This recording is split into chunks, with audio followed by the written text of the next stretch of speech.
સામે નીચે ફૂલ બનાવો. સામે નીચે. ચલો આ વર્કશીટમાં ભાઈ તમારા જે ચિત્રો તમે બધી ખાવાની વસ્તુઓ છે અને એ સિવાય સુગંધવાળી વસ્તુઓ પણ છે. ખ્યાલ આવ્યો? સુગંધ શામાંથી આવે તમને ખબર છે? સેન્ટમાંથી સ્પ્રે. બસ બીજું ફૂલમાંથી. સરસ.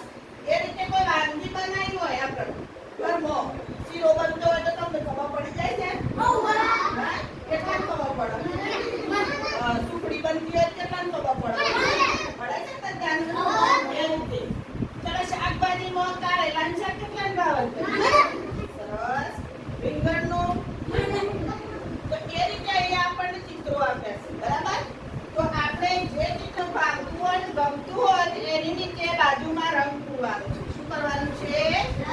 રંગ પૂરવાનું છે. તો હવે આ બાજુ ધ્યાન આપો. આ બાજુ પર ધ્યાન રચના. ચોકડી લઈને આવો. ચોકડી આ બાજુ ઉપર દે બેટા.